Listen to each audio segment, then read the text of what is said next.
Voilà, bonjour à tous et à toutes, et on se retrouve pour notre séminaire Chai.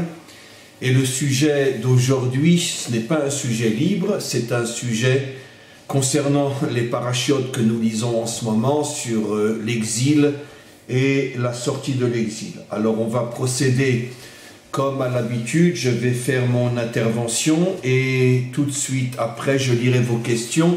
N'attendez pas la fin de mon intervention pour poser vos questions, de manière à ce que tout de suite, dès que j'aurai terminé, je puisse passer à vos questions et rentrer dans l'essentiel de notre rencontre, vos questions et mes réponses. Alors, il y a évidemment, vous vous en doutez, surtout que je donnerai aussi un cours à ce sujet cette semaine, et tous les cours qui ont déjà été donnés sur la notion de l'exil, sur la notion de la délivrance, il y a tellement d'aspects, tellement de chemins possibles pour arriver à décortiquer le sens profond de l'exil et de la délivrance, que finalement, comme je le dis toujours, plusieurs milliards d'infinités de cours ne suffiraient pas. Alors bien évidemment, on va se contenter de voir ensemble une notion. Je tiens à rappeler, comme je le fais toujours, que ce n'est qu'une notion parmi des milliards et des milliards et des milliards et des milliards d'infinies possibilités sur ce sujet-là. Finalement, qu'est-ce que c'est l'exil? L'exil, c'est très simple à comprendre. C'est de ne pas être à sa place. D'être à un endroit où on ne devrait pas être éloigné, déconnecté de l'endroit où on devrait se trouver. Alors bien évidemment, l'exil peut être aussi géographique, c'est-à-dire qu'on est chassé de sa terre. L'exemple pratiquement le seul dans toute l'histoire du monde, c'est le peuple juif. Car s'il y a eu d'autres exils dans l'histoire, les peuples exilés se sont complètement perdus, assimilés, ont complètement disparu au milieu de la nation ou des nations dans lesquelles ils avaient été exilés. Le seul peuple qui a été exilé géographiquement parlant et qui malgré tout n'a pas disparu au point même d'être revenu sur sa terre, c'est, comme on le sait, le peuple juif. Mais l'aspect géographique, comme je le dis souvent dans mes cours, n'est qu'un détail. Ce n'est absolument pas l'aspect le plus important de l'exil. L'exil est d'abord intérieur. C'est-à-dire que lorsque l'homme n'est plus ce qu'il devrait être, lorsque l'homme s'est éloigné du sens véritable de son existence et que sa vie s'en va dans des chemins qui n'ont rien à voir avec le véritable pourquoi de son existence, c'est ça le véritable exil. L'exil est d'abord intérieur, comme nous le voyons d'ailleurs même dans le nar. Le nar, c'est en hébreu, la Bible en français. Avant d'être exilé, le peuple juif s'est d'abord éloigné de son être véritable. L'idolâtrie et toutes sortes de vécus qui l'éloignait de son identité réelle, et l'exil géographique n'a été que l'extériorisation d'un exil qui existait en lui déjà depuis des décennies, voire des siècles. C'est la raison pour laquelle je dis toujours que l'humanité tout entière est en exil, parce qu'il n'y a pas un peuple sur terre, il n'y a pas une nation, il n'y a pas un homme sur terre qui sait véritablement qui il est et ce pourquoi il existe et quelle est sa mission.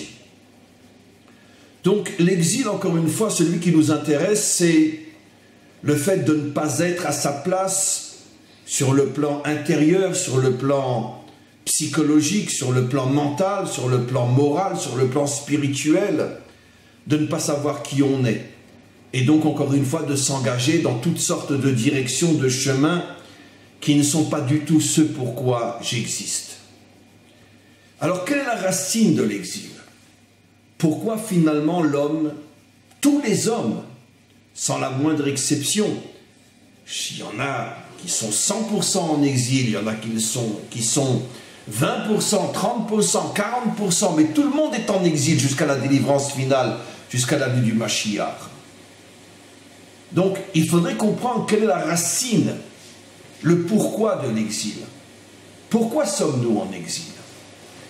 Alors, comme je l'ai souvent expliqué, la racine de l'exil se trouve dans la Torah, bien sûr, tout de suite après la faute de Adam et Ève.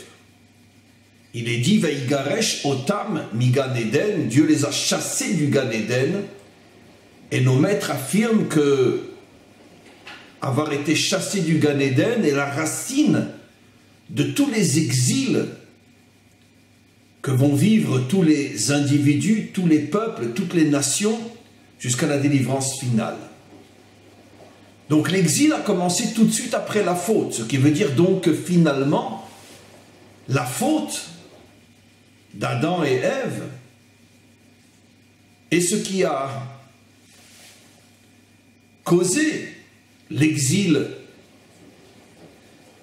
des fondateurs de l'humanité tout entière et l'exil de l'humanité tout entière jusqu'à la délivrance finale. C'était quoi la faute? Alors là encore, je sais, je me répète, avec mon humour à deux sous, mais qui est véritablement vrai, que des milliards d'infinis ne suffiraient pas pour expliquer ce qu'a été la faute d'Adam et Ève. À notre niveau, dans notre minuscule trou d'aiguille, on va donner l'explication suivante. Finalement, il y avait deux arbres. Bien sûr, il s'agit de métaphores, de codes, comme vous le savez. Un arbre qui est appelé l'arbre de la vie et l'autre qui est appelé l'arbre de la connaissance. Le maître du monde dit à Adam et Ève, ne touche pas l'arbre de la connaissance, ne le mange pas plutôt, car si tu manges, tu meurs. Qu'est-ce que signifie le fait que tu meurs? C'est que tu pars en exil. L'exil, c'est la mort. En ce sens qu'à partir du moment où nous ne savons plus qui nous sommes morts. En ce sens que notre vie est une pure illusion, un pur fantasme. On ne fait pas ce pour quoi on a été créé, donc on est comme des morts. Notre vie ne vaut rien, strictement rien, ou presque rien. Quelle est la différence entre l'arbre de la vie et l'arbre de la connaissance? Je l'ai expliqué de très nombreuses fois dans mes cours. Pourquoi la connaissance amène la mort?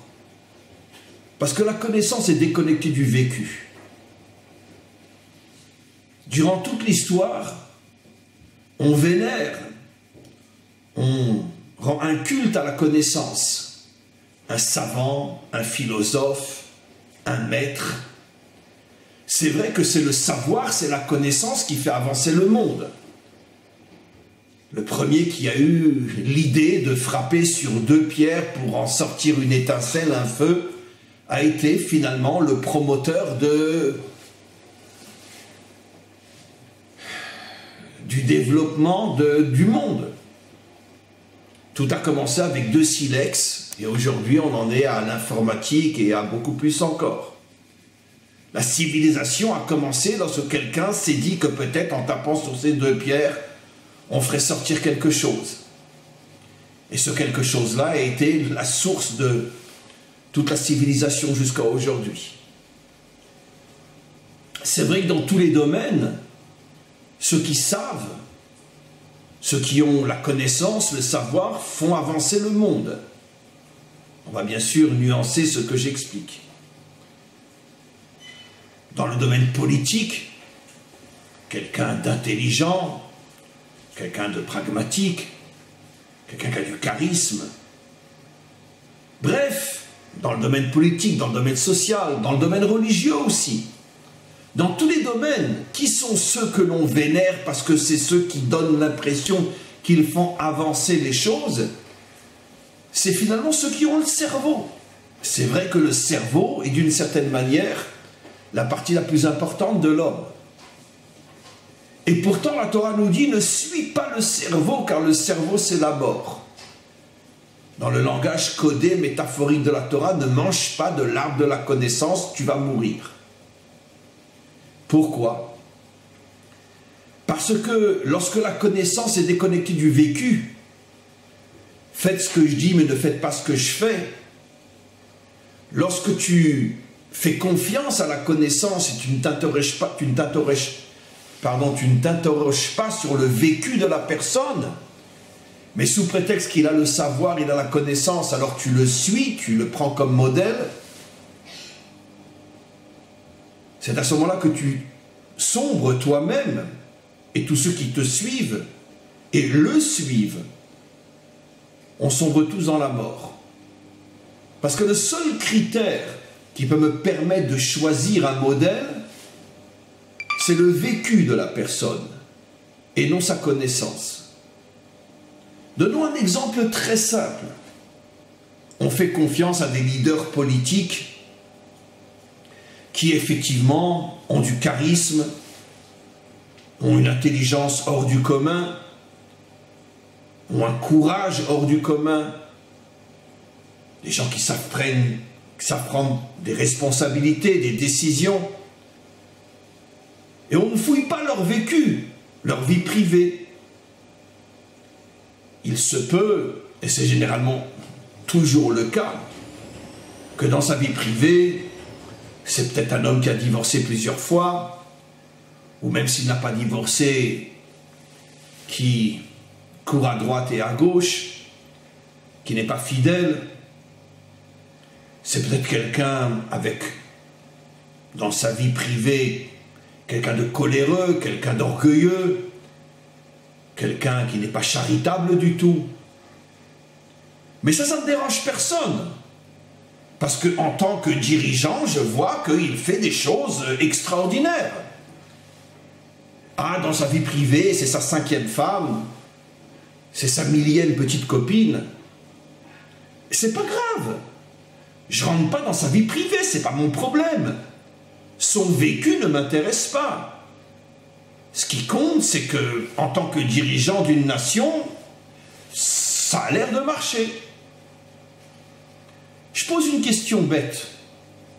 Un homme qui n'arrive pas à diriger son propre couple, sa propre famille, peut-il véritablement diriger une nation? Apparemment, c'est 1 + 1 = 2. Si dans sa vie de couple, il n'a pas réussi, comment pourrait-il réussir dans sa vie de dirigeant d'une nation? Si dans sa vie privée, il n'a que des défauts, comment ces défauts pourraient-ils le laisser tranquille en tant que dirigeant d'une nation? Comment se fait-il que l'on ne construit pas un pont entre le vécu de cette personne, sa vie réelle, et son activité en tant que dirigeant d'une nation? C'est vrai sur le plan politique, c'est vrai dans d'autres domaines. On peut avoir un homme qui a un savoir extraordinaire dans la Torah, qui connaît énormément de choses, qui sait les transmettre d'une manière magnifique, mais dans son vécu, c'est un divorcé, où il s'entend mal avec sa femme. Il y a déjà eu des histoires, des colères, peut-être même une main levée. Bon, mais ça c'est sa vie privée, ça ne m'intéresse pas. En tant que Rav, c'est un homme extraordinaire. Il transmet des enseignements qui me font vibrer. Il a un savoir, une connaissance magnifique. Son vécu, c'est son problème. Moi, je ne suis pas dans sa maison. Moi, ce qui m'intéresse, c'est le Rav, c'est pas le mari.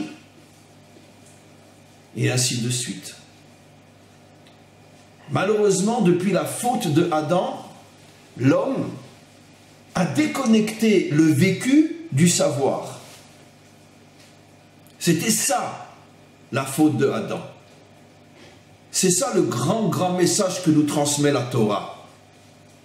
Il y avait l'arbre de la vie, qui est le vécu, comment tu vis. Et il y avait l'arbre de la connaissance.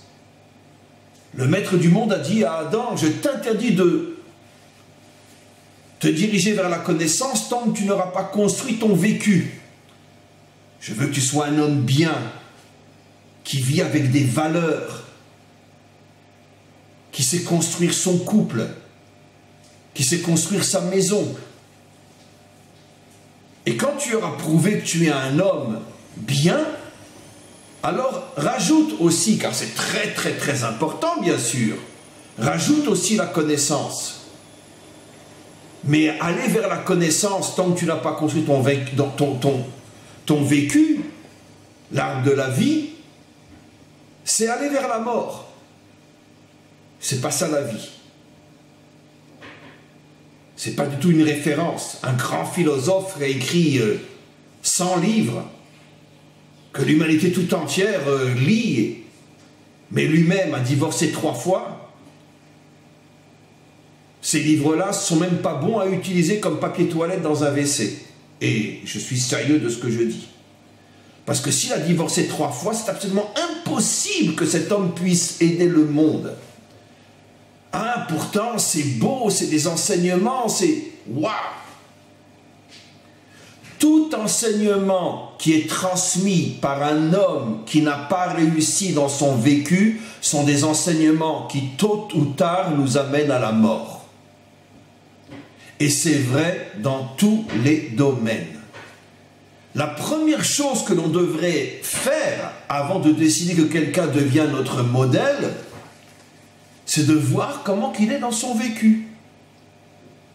Si c'est un homme qui ne s'est pas construit sur le plan personnel, même s'il est capable de nous éblouir par son savoir, sa connaissance, son charisme et tout ce que vous voulez, il est interdit de le prendre comme modèle. Interdit. Interdit. Je donne toujours cet exemple extraordinaire qu'on ne comprend pas véritablement. Moshe a déjà 80 années. Il a 80 ans. Il a déjà réalisé des choses extraordinaires, comme risquer sa vie quand il était jeune pour sauver un juif frappé par un Égyptien. C'est un homme à 80 ans qui a déjà la potentialité d'être un prophète, puisque Dieu se révèle à lui à cet âge-là. Mais tant qu'il ne s'est pas marié avec Tzipora, Dieu ne s'adresse pas à lui. Il se marie avec Tzipora, et quelques versets après, Dieu se dévoile à lui. Seulement après avoir été marié. Pourquoi? Mais c'est déjà un homme d'une puissance inimaginable, d'une intelligence hors du commun, qui est potentiellement un prophète, puisque Dieu va se dévoiler à lui. Pourquoi Dieu ne se dévoile pas à lui avant qu'il se marie? Parce que le test pour savoir si Dieu veut créer une relation avec toi, c'est encore une fois l'arbre de la vie, le vécu. Comment tu es avec ta femme? Comment tu es dans ta maison? Si tu réussis à ce niveau-là, alors le maître du monde te donnera d'autres missions. Mais si tu ne réussis pas à ce niveau-là, même si tu es un homme brillant, tu n'es qu'une pure illusion. Et toute ta brillanceté n'amènera qu'à la mort et à l'exil, sans la moindre exception à la règle. Mais on se fait tous piéger. Parce que comme je dis toujours dans mes cours, on est tous des hommes à vitrine. Mais personne ne rentre dans le magasin pour savoir vraiment ce qui s'y passe. Un exemple très simple, Manhattan est une ville magnifique. Les gratte-ciels, les avenues, etc. On le sait aujourd'hui, c'est un secret pour personne. Qui a construit Manhattan? Qui a construit tous les gratte-ciels? La mafia américaine. Ça a été la plus grosse source de revenus, des milliards de fois plus importante que la drogue. Tous les gratte-ciels pratiquement ont été construits par la mafia américaine. Alors c'est très beau. Oui, mais qui est derrière? Qui est derrière? Et dans tous les domaines, personne ne se pose la question, mais qui est vraiment derrière? Qui est vraiment derrière? Parce qu'encore une fois, comme j'explique souvent, si on refusait de se laisser convaincre par la vitrine et qu'on rentrait dans le magasin, on serait tellement effaré, tellement bouleversé, tellement scandalisé que finalement on prendrait un marteau et on casserait la vitrine avec. Et c'est ça le grand problème de l'homme, c'est que l'homme se cache derrière une vitrine. Surtout ne venez pas chez moi pour savoir comment je me comporte. Ne rentrez pas dans ma vie privée. Je vous demande de me connaître uniquement dans ma vie publique. Et si je suis encore une fois un homme brillant dans ma vie publique, je vais avoir une réussite extraordinaire. La Torah nous apprend tout le contraire. La réussite d'un homme commence par son privé. Et après, et seulement après, il a le droit d'aller vers le public. Mais si dans son privé c'est un raté, son public ne nous intéresse pas. Parce que même si ça brille, ça ne durera pas longtemps. Et tous ceux qui suivent cette brillance seront très vite tous enterrés dans le cimetière de l'histoire.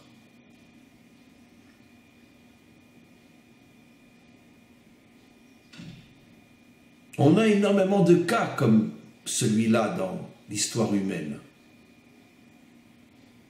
D'hommes qui se battaient même pour la liberté, pour les droits sociaux, qui ont consacré toute leur vie à se battre pour plus d'égalité, plus de vérité, d'authenticité dans ce monde. Certains ont été assassinés parce qu'ils dérangeaient l'établissement, ils dérangeaient le pouvoir installé. Et puis quand on a creusé un petit peu dans leur vie, je ne citerai pas de nom, puisque la plupart sont morts ou ont été assassinés, les grands combattants de la liberté, de l'égalité. Quand on fouillait dans leur vie, on s'apercevait avec effroi que c'était des débauchés, des infidèles, mariés je ne sais combien de fois et infidèles des milliards de fois. Et pourtant, c'était des combattants de la liberté. Mais c'est pas ton problème, il a envie d'aller avec des femmes, c'est pas ton problème. Mais regarde cet homme-là, il a donné sa vie pour le bien, il a même été assassiné pour ça. C'est un homme bien. Oui, jusqu'à aujourd'hui, on tombe dans le piège de c'est un homme bien. Son vécu, on s'en fout. Ce qui compte, c'est son public, sa dimension publique. C'est pour ça que juste avant la faute, la Torah nous dit « Lo tov eyot adam levado, eeselo ezer kenegdo » Il n'est pas bon que l'homme soit seul. Faisons-lui une aide à ses côtés, ça va être son épouse.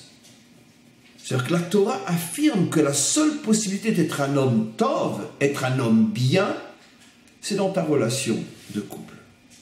Tout le reste, c'est la vitrine. Et si dans ta relation de couple, tu n'es pas bien, tout ce que tu vas produire sera de l'illusion et du mensonge. C'est pour ça que je dis toujours, il est absolument interdit de recevoir des enseignements laïques ou même religieux de quelqu'un dont on sait qu'il a divorcé ou qu'il ne s'entend pas bien avec son épouse. C'est interdit.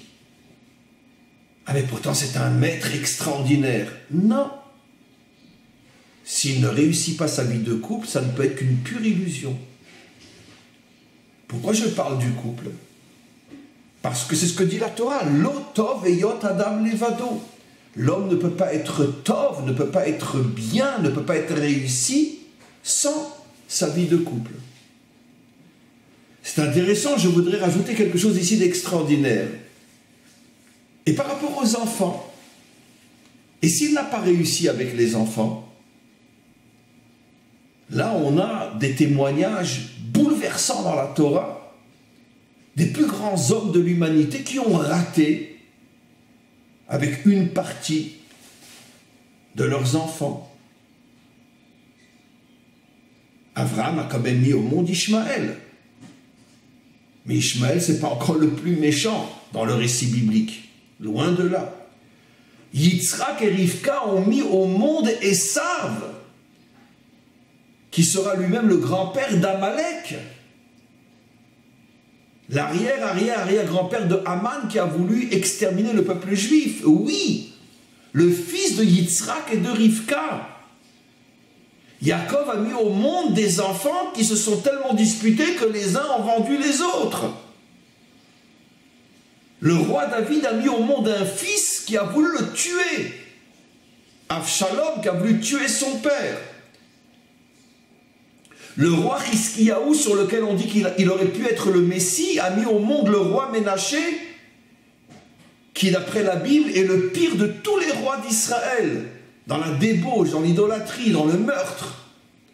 Mais comment un homme qui aurait pu être le Mashiach met au monde la pire de toutes les créatures? Comment Yitzhak et Rivka mettent au monde Esav?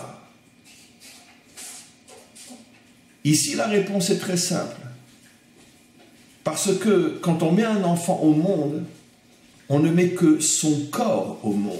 Mais celui qui décide de ce que sera son âme, c'est le maître du monde. Et le maître du monde a des secrets que seul lui connaît. J'espère pour lui. Comment qu'il peut donner au roi David un fils qui veut le tuer? Comment qu'il peut donner à Hiskiyahu, qui a failli être le Mashiach, le roi Ménaché, le plus corrompu de tous les rois d'Israël? Dieu a ses secrets. Mais de là, on ne peut pas juger un homme. Pourquoi? Parce que l'enfant, en grande partie, dépend de son âme. Et l'âme, c'est la décision d'Hachem. Pourquoi faire naître Avshalom chez David? Ça paraît tellement absurde, incompréhensible. C'est les secrets du maître du monde. L'homme n'a pas une maîtrise à 100% sur ce que seront ses enfants. Mais par contre, l'homme a une maîtrise à 2 milliards de pourcents de ce que sera sa relation avec son épouse. Ça ne dépend que et uniquement que et absolument que de lui. Et d'elle, bien évidemment. C'est le seul domaine dans lequel toute la responsabilité à 100% de l'homme est engagée. Et si ça ne marche pas, vous et uniquement vous, toi et uniquement elle et uniquement toi, êtes responsable. C'est pour ça que c'est le seul domaine où la Torah dit, pour être tov, marie-toi. Parce que c'est le seul domaine où tout ne dépendra que de toi. On comprend maintenant pourquoi la Torah nous parle dans son langage codé de la première faute sous la forme d'un couple, et tout de suite après la faute, ils se séparent pendant 130 ans. Parce que c'est là le véritable problème. Comment tu es dans ton vécu, le plus personnel, le plus intime, et c'est le seul et unique critère pour savoir si je te suis dans les autres domaines. Et malheureusement, encore une fois, depuis la première faute, l'homme a complètement séparé ces deux notions. La maison, c'est la maison, le Parlement, c'est le Parlement. T'es bien au Parlement, je me fous de savoir comment tu es à la maison. Tu es bien à la synagogue, tu es bien dans ton centre d'études, tu es un rave comme ça. Maintenant, ça ne marche pas ta vie de couple, c'est pas mon problème. Je ne suis pas le bon Dieu, moi. Je ne me mêle pas de ta vie de couple. C'est exactement le contraire que nous devrions faire. Regarder l'intimité de l'homme et après décider s'il peut devenir un modèle, oui ou non. Et depuis des millénaires, personne ne le fait. Personne. Voilà le grand secret que nous révèle la Torah. L'exil de chacun d'entre nous, l'exil des peuples et des nations, n'est que la conséquence directe du fait que nous rendons un culte au savoir et non un culte au vécu. Et c'est la raison pour laquelle le roi David est appelé Chai Vekayam. Pourquoi nous le prenons comme modèle? Parce qu'il est Chai Vekayam. Toute sa vie, il s'est efforcé de vivre ce qu'il savait. De vivre au niveau de sa connaissance. Pas seulement savoir, mais vivre au niveau de sa connaissance. Il est appelé Chai. Et c'est pour ça qu'il est Kayam, traduit d'après le sens, c'est pour ça qu'il est notre modèle. C'est sûr, David a fait des fautes. Il n'y a que le bon Dieu qui ne fait pas de faute. Heureusement qu'il a fauté, parce que comme ça, au moins, on est sûr que c'est un homme et pas une illusion, pas une invention, comme dans toutes les religions. Non, non, dans la Torah, les plus grands hommes fautent. C'est la preuve incontournable que la Torah est authentique.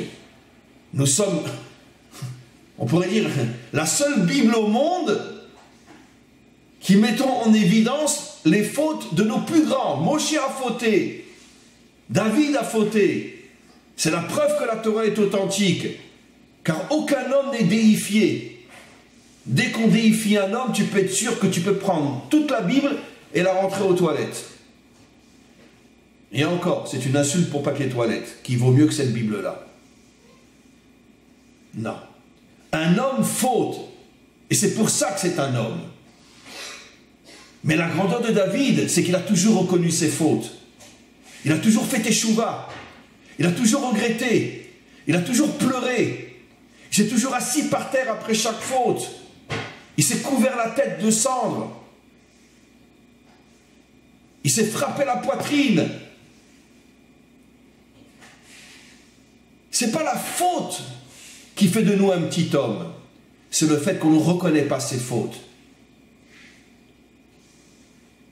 C'est ça être un homme vivant. C'est pas celui qui ne faute pas. C'est celui qui il vit ce qu'il traverse. Je vis ce que je sais et je vis aussi mes fautes. Je suis en harmonie avec mon savoir et je suis aussi en harmonie avec mes fautes. Je ne les cache pas, je ne les repousse pas. Je les accepte et je les corrige. C'est ça être un homme vivant.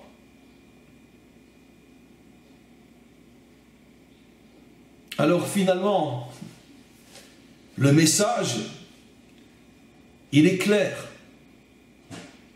Sortons une fois pour toutes de ce mensonge universel qui est celui de l'humanité depuis des millénaires, qui ne parle que d'hommes brillants sur la scène publique. Comprenons que la seule et unique raison pour laquelle nous sommes ici sur Terre, c'est d'abord de construire notre vie privée. Et à partir du moment où nous construisons notre vie privée, nous avons le droit de devenir un homme public et d'agir dans le monde aussi. Mais tant que tu n'as pas construit l'arbre de la vie, il t'est interdit de goûter de l'arbre de la connaissance, c'est-à-dire de briller à l'extérieur. Prouve-moi qui tu es dans ta maison et je t'accepterai à l'extérieur de ta maison.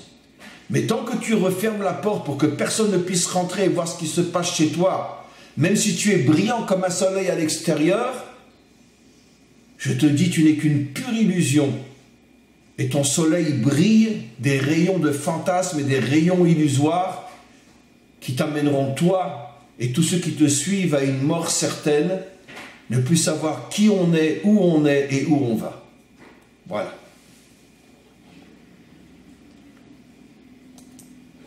Alors, on va passer maintenant aux questions.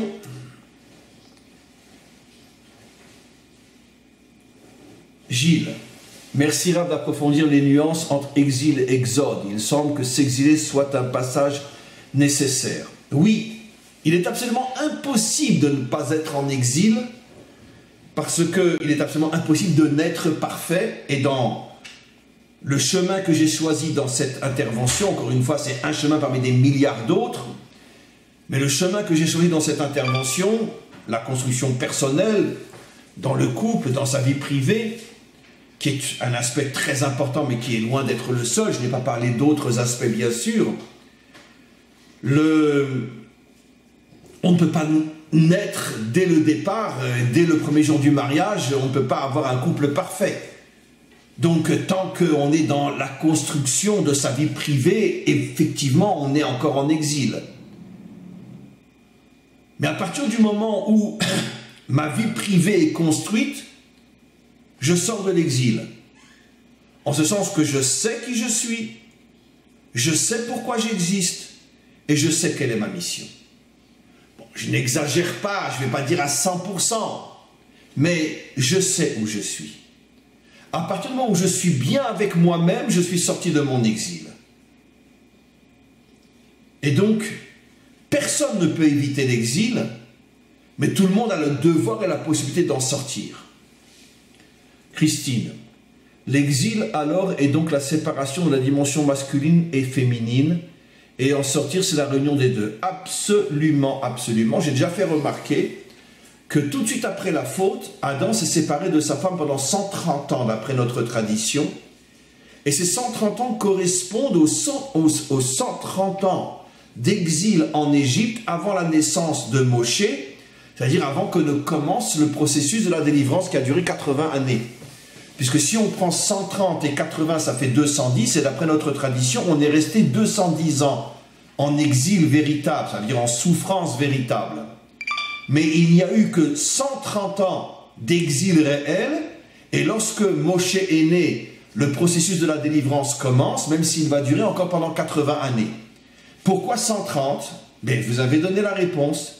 Parce que les 130 ans d'exil correspondent aux 130 ans de séparation entre Adam et Chava.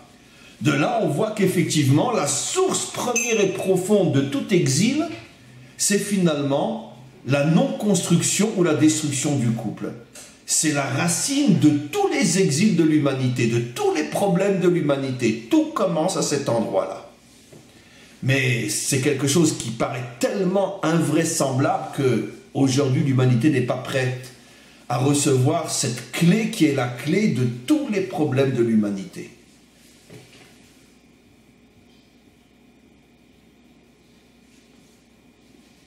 Absolument, on pourrait effectivement donner un nouveau proverbe, comme vous le dites, montre-moi ton épouse et je te dirai qui tu es. Absolument.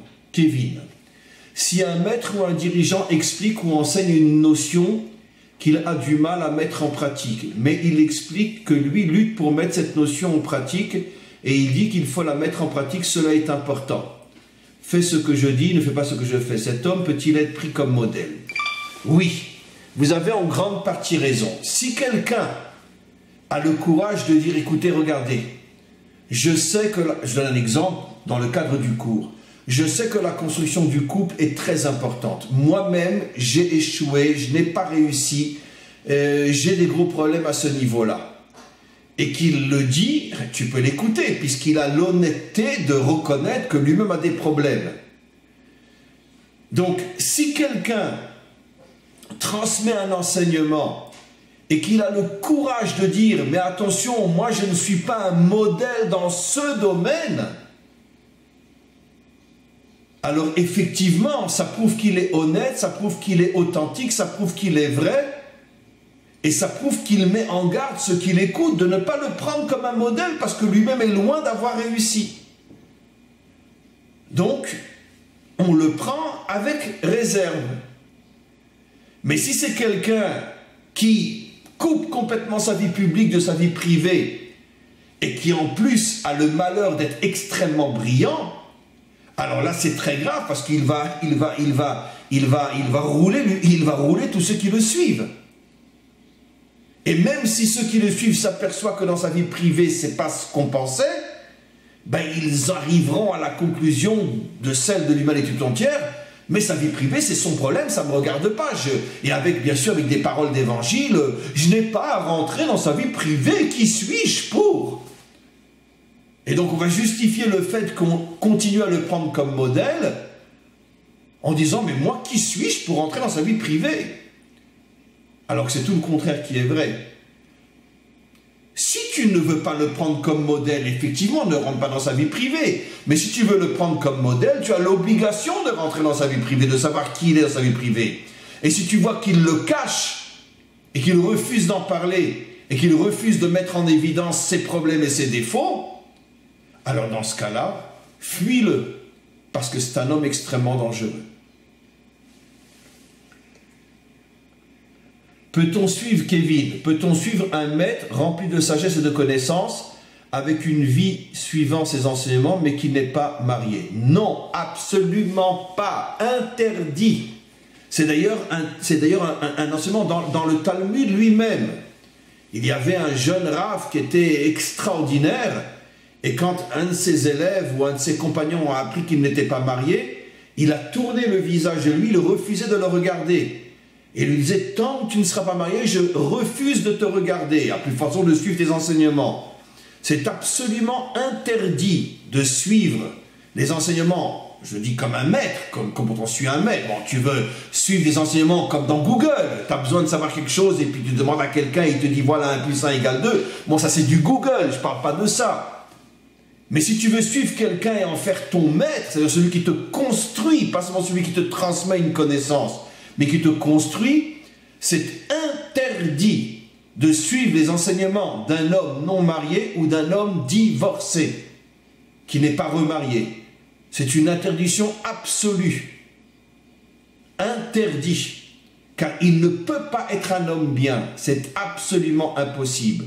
Puisque la Torah dit, le tov chez l'homme ne se trouve que quand il est marié. Donc quand il est célibataire ou divorcé, c'est absolument impossible qu'il soit un homme bien. Chana, Shalom Rav. Quand un homme se marie plusieurs fois, son vrai zivoug est-il le premier avec lequel il n'a pas réussi? Non, pas du tout, pas du tout, du tout, du tout. On ne sait pas si le zivoug, le vrai sera le premier, le deuxième ou le troisième. Ça peut être le quatrième aussi, bien que c'est de la folie de devoir divorcer 3 fois pour trouver son vrai zivoug. Mais au niveau du vrai zivoug, tous les commentaires, surtout ceux qui expliquent les choses au niveau des secrets de la Torah, sont tous unanimement d'accord pour dire que le vrai zivoug n'est pas forcément la première épouse. L'exemple le plus célèbre, c'est bien sûr, c'est le cas du roi David. Le roi David a eu 18 femmes. Et son vrai zivoug était, bon, il y a une discussion si c'était Bathsheba ou une autre, mais d'après les avis qui disent que c'était Bathsheba, son vrai zivoug, ça a été loin d'être la première. Je crois que c'était peut-être la 6e, la 7e, la 8e, j'en sais rien. En tout cas, de loin, pas la première. Et en plus, elle était mariée avec quelqu'un d'autre avant lui. Et donc, toute une histoire très, très, très compliquée. C'était pas une jeune fille qu'il a trouvée après ses 5 ou ses 6 premières femmes. C'est une femme mariée. Donc, on voit que le vrai zivoug peut arriver d'une manière très, très, très compliquée aussi. Et ça n'a rien à voir avec premier mariage ou deuxième mariage. François. Quand on a divorcé, que maintenant marié depuis 18 ans, alors maintenant on est vivant, les premiers mariages peuvent-ils être ceux qui n'étaient pas souhaités par Dieu? Alors, vous avez 100% raison. Exactement dans le cadre de ce que je viens d'expliquer maintenant à Chana. Parfois, et seul Dieu sait pourquoi, un homme doit passer par différents chemins avant de rentrer à la maison. Un homme peut effectivement, comme je l'ai dit tout au début de ces interventions, être en exil pendant des années avant de savoir vraiment qui il est. Et il se cherche. Il va passer par-ci, il va passer par-là. Il est dans un exil tellement profond que peut-être qu'effectivement que sa première ou sa deuxième femme, peu importe, ne seront que des étapes avant qu'il sorte de l'exil. S'il a l'honnêteté de reconnaître que finalement il était en recherche de lui-même et que l'épouse, la première épouse qu'il a eue, d'une certaine manière l'a aussi aidé à aller plus loin et à savoir qui il était jusqu'à ce qu'il trouve son vrai zivoug, alors dans ce cas-là, j'oserais presque dire que le divorce n'est pas un drame à 100%. Parce que finalement, un homme ne doit pas rester avec la femme qui n'est pas son vrai zivoug. Et donc, il doit comprendre rétroactivement que toutes ces étapes-là, c'était des étapes qui l'ont permis finalement à trouver le vrai bonheur. Mais une fois qu'il a trouvé son vrai zivoug et qu'il se construit réellement avec cette personne-là, à ce moment-là, il comprend rétroactivement que pendant 10 ans, 15 ans, 20 ans, il était en exil. Et que finalement, toutes les rencontres et tout ce qu'il a fait dans sa vie, c'était une nouvelle étape pour continuer à aller plus loin, plus loin, plus loin, jusqu'à ce qu'il rentre véritablement à la maison. Donc, encore une fois, quand c'est vrai que vos remarques m'obligent à nuancer ce que j'ai dit. Quand je dis qu'on n'écoute pas les enseignements d'un homme qui est divorcé, je parle bien sûr d'un homme qui, pour l'instant, est divorcé, pour l'instant, est seul. Puisqu'il ne peut en aucun cas être dans une situation de tov, puisque la Torah, encore une fois, nous dit que le tov ne se trouve que chez l'homme marié. Tov, c'est le bien, la réussite. Maintenant, ça ne veut pas dire que son divorce est forcément à 100% faute, 100% tort, car peut-être c'était une étape pour l'amener à mieux comprendre ce dont il a vraiment besoin. Et c'est vrai que ce sont des choses que l'on voit tous les jours.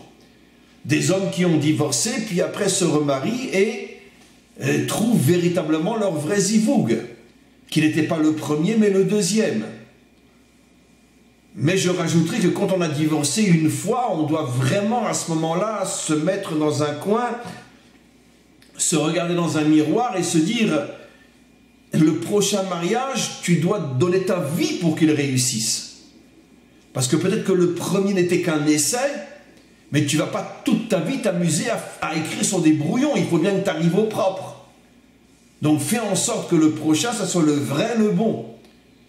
Parce que de toute façon, comme j'ai expliqué, la réussite du couple, à 100% ne dépend que de nous. On continue. Michel, merci Rav, tout cela sonne tellement juste, mais Hachem, merci Hachem de nous avoir mis sur mon chemin. Merci à vous aussi, Michel. Nino, bonjour Rav. Cette question n'a rien à voir. Que répondre à une fillette d'un milieu athée qui demande à sa grand-mère, c'est quoi Dieu?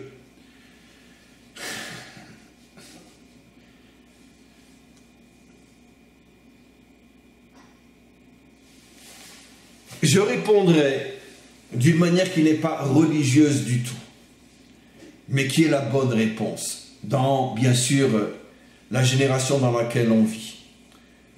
Je répondrai, bon, tout dépend de l'âge de la fillette, si elle a 3 ou 4 ans ou 5 ans, j'ai pas vraiment de réponse. Mais si, disons, elle a déjà un âge où elle peut commencer à réfléchir, je répondrai que Dieu, c'est ce qui va faire de toi quelqu'un d'authentique et de vrai, qui va réussir d'une manière profonde et essentielle ta vie. Et lui donner des exemples de tout le superficiel, de tout l'artificiel qu'il y a dans ce monde. Les gens ne se marient plus, les gens divorcent, les vedettes, les ci, les ça, les magazines, la télé, les films, les mensonges de ce monde. Regarde ce monde comment qu'il est, ma fille, regarde. Parce que ce monde n'a pas trouvé le vrai Dieu, n'a pas trouvé l'authenticité. Dieu est celui qui va te permettre de devenir quelqu'un de vrai, quelqu'un d'authentique. Ce n'est pas de la religion. Vous me suivez tous et toutes et vous savez très bien que mon pire ennemi, c'est la religion et les religieux. Je ne cesse de dire que c'est eux qui détruisent et qui ont détruit le monde. Pourquoi ils l'ont détruit? Parce qu'ils l'ont fait rentrer dans une drogue fantasmagorique qui empêche l'homme de prendre ses responsabilités. Des rêves. On se shoot, quoi. On se shoot au bon Dieu, tout simplement. Donc, il ne faut pas parler de Dieu selon une approche religieuse, mais parler de Dieu selon une approche pragmatique et concrète. Le vrai Dieu est celui qui fera de toi un homme vrai, authentique. C'est cette approche qu'il faut avoir avec celui qui s'interroge sur Dieu. Christine, mais finalement, ne portons-nous pas tous les stigmates de cet exil? Aussi sortir de cet exil ne se fait-il pas par étapes, grâce à la Emouna? Bien sûr, un prisonnier ne se délivre jamais seul, absolument. C'est pour ça qu'on a parlé effectivement de possibilité de divorce qui en soi n'était pas forcément faux, mais qui étaient que des étapes vers le vrai mariage.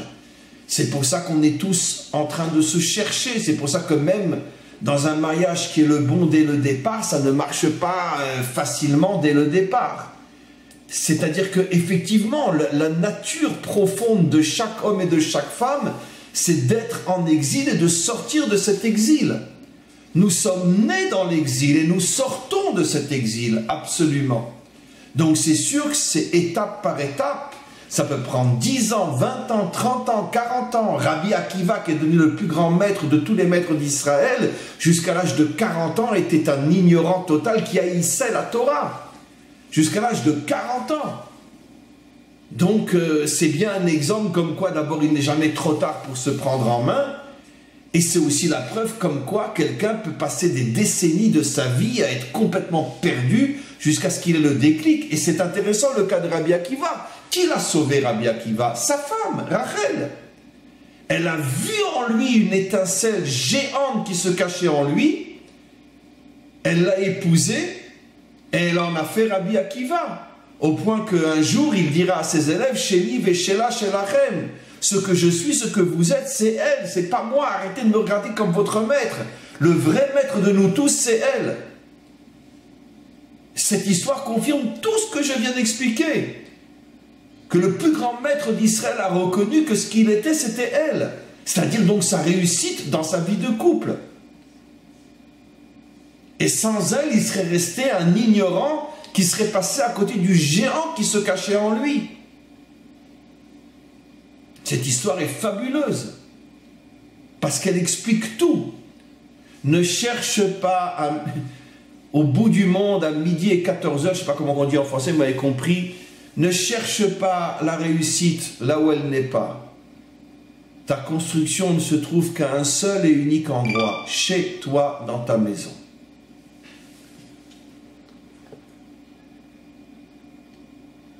On continue. Louis, que veut dire manger de l'arbre de la vie avant de manger de l'arbre de la connaissance? Si on vit, on a de fait des connaissances, des expériences. Oui, mais c'est-à-dire, la connaissance ne prend pas au sérieux ton savoir tant que tu n'es pas sûr que tu es quelqu'un de construit sur le plan de ta vie personnelle.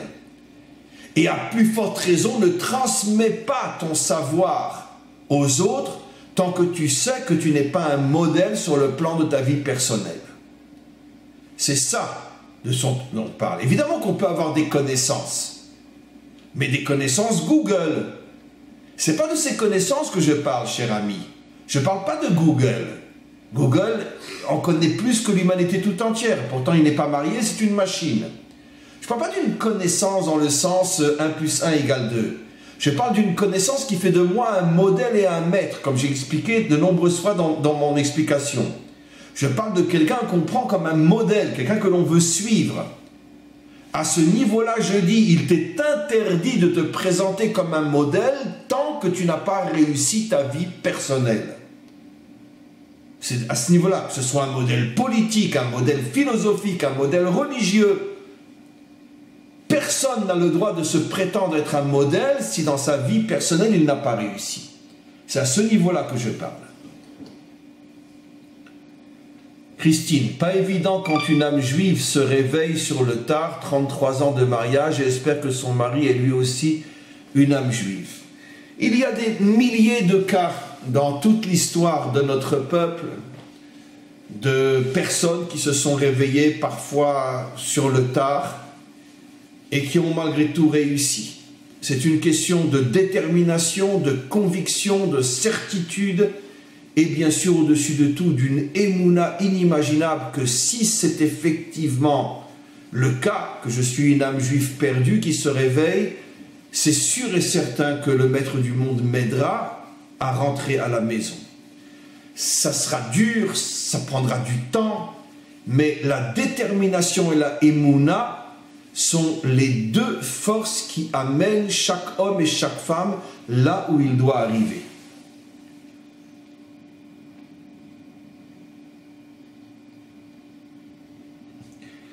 Nino, je vais devoir le mettre en musique pour trouver ma grand-mère. Stéphanie, est-ce que le symbole des chiffres ou des nombres sont importants pour la sortie d'exil? Par exemple, à quoi correspond un cycle de 7 ans? Alors évidemment, vous savez sans doute que dans la Torah, on utilise énormément ce qu'on appelle la Gematria, c'est-à-dire donc le chiffre qu'après on transforme en lettres. Chaque lettre a une valeur numérique. Donc effectivement, chaque valeur numérique par rapport au nom a une signification. Bien sûr que le chiffre 7, comme je l'ai souvent expliqué, correspond au cycle de la nature. Le monde matériel a été créé en 7 jours. Et le chiffre 8 correspond à ce qui est au-dessus de la nature, etc. Donc évidemment, mais ça c'est toute une science extrêmement complexe, extrêmement profonde. Et bien évidemment, il faut avoir un maître qui nous permet de rentrer dans cette science pour ne pas faire des erreurs et pour ne pas faire des analogies qui ne sont pas justes. Voilà, à tous et à toutes, on va arrêter l'intervention d'aujourd'hui. Merci vraiment pour vos questions. C'est un vrai bonheur, j'espère, partager ces séminaires du dimanche parce que vraiment, Vos questions sont très importantes et je pense qu'à chaque fois, on en ressort avec des enseignements très importants pour notre construction à nous tous. À tous et à toutes, merci et à très bientôt.